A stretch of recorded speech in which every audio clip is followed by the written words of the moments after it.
حضرت مولانا مفتی ہارون صاحب دامت برکاتہم مہاراشٹر سے تشریف لا چکے ہیں۔ اسی کے ساتھ ہمارے بیچ ایک بہت ہی اہم اور معزز شخصیت یعنی صاحب قرآن جناب حضرت مولانا قاری محمد آفتاب صاحب یہاں پر تشریف لا چکے ہیں۔ اسی طرح اور ہمارے معزز علماء یہاں پر تشریف رکھتے ہیں۔ پروگرام محدود ہے، حضرت صدر محترم نے مجھے اس بات کا حکم دے دیا ہے کہ پروگرام کو تحدید کے طور پر چلایا جائے، یعنی جو بھی ہمارے مہمان مائک پر تشریف لائیں وہ وقت کا خیال رکھیں۔ 11 بجے سے پہلے آج کا یہ پروگرام اختتام کو پہنچنا ہے، یہ صدر محترم کا حکم ہے۔ آئیے حضرات میں یہ بتا دوں کہ جب بھی کوئی پروگرام اس کی ابتدا ہوتی ہے تو اس کی ابتدا کے لیے قرآن کریم کی تلاوت سے پروگرام کا آغاز کیا جاتا ہے۔ وجہ یہ ہے کہ جس محفل کا اور جس پروگرام کا جتنا اہم آغاز ہوتا ہے وہ محفل وہ پروگرام اتنا ہی اہم ہو جایا کرتا ہے۔ وقت بہت مختصر ہے، میں اتنا کہوں کہ جب مسلمان مکے میں غیروں کے ظلم سے پریشان ہو کر حبشہ کی جانب ہجرت کر گئے تو ان جانے والوں میں حضرت ام سلمہ رضی اللہ عنہا اور حضرت جعفر ابن ابی طالب رضی اللہ عنہ بھی ہیں۔ وہ وہاں پہنچ گئے اور ایک کھلی سانس لینے لگے۔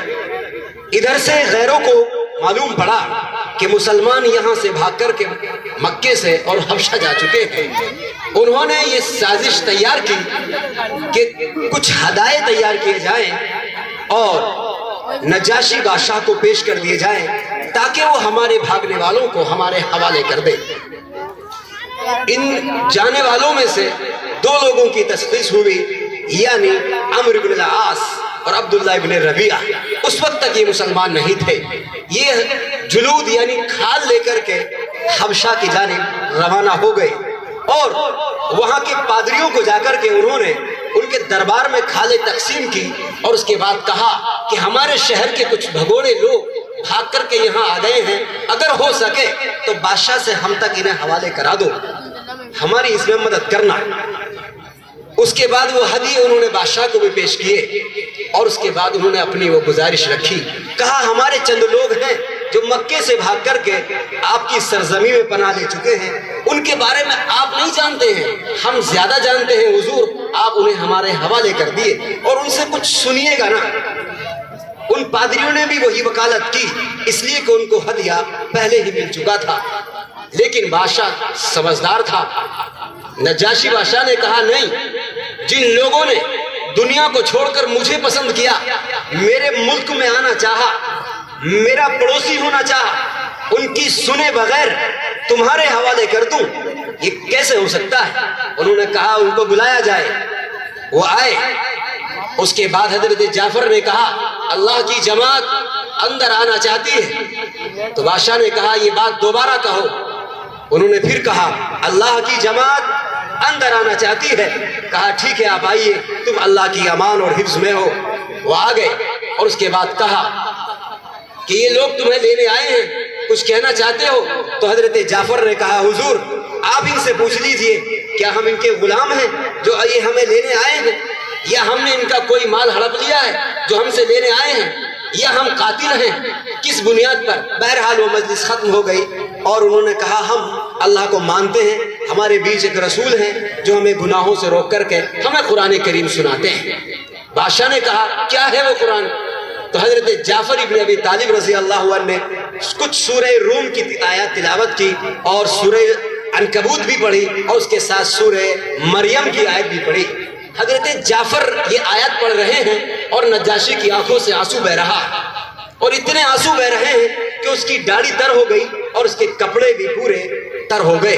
اسی طریقے سے جتنے پادری بیٹھے ہوئے تھے سب کے صحیفے بھیگ گئے اور انہوں نے کہا کہ یہ سچ کہہ رہا ہے، جو بھی جس پر بھی یہ قرآن اترا ہے یہ واقعی اللہ کا کلام ہے۔ تو لوگوں اس قرآن کریم کو سن کر ان لوگوں کی آنکھیں اشکبار ہو گئی تھی، ان کی آنکھوں سے آنسو بہ رہے تھے۔ یعنی جو بھی اس قرآن کریم کی آیات سن لیتا ہے اس کا دل چاہے جتنا بھی سخت ہو وہ موم ہو جاتا ہے اور موم کی طرح پگھلنے لگتا ہے۔ شرط اتنی ہے کہ ہمارے پاس کوئی ایک ایسا قاری خوش الہان ہو، کوئی ایسا ساحر ہو جس کی آواز میں جادو ہو، جو متحیر کن آواز کا مالک ہو۔ آئیے میں چلتا ہوں ایک ایسی شخصیت کے حضور جو اپنے اندر اعلیٰ طریقے کی فنکاری رکھتا ہو، جسے صرف ہندوستان نہیں بلکہ بیرونی ملک کے اندر بھی جانا جاتا ہے۔ میں اس شعر کے ساتھ آپ کا استقبال کرتا ہوں کہ میرا لہجہ اگر سب سے جدا گانا نہیں ہوتا، میرا لہجہ اگر سب سے جدا گانا نہیں ہوتا، مجھے اس بھیڑ میں لوگوں نے پہچانا نہیں ہوتا۔ اور وہ سرحد پار سے اکثر مجھے آواز دیتا ہے، وہ سرحد پار سے اکثر مجھے آواز دیتا ہے، مگر فرصت نہیں ملتی، کبھی جانا نہیں ہوتا۔ تو میں گزارش کر رہا ہوں حضرت مولانا قاری محمد آفتاب صاحب سے کہ آپ آئیں اور آج کی اس محفل کا آغاز قرآن کریم کی تلاوت سے فرما دیں۔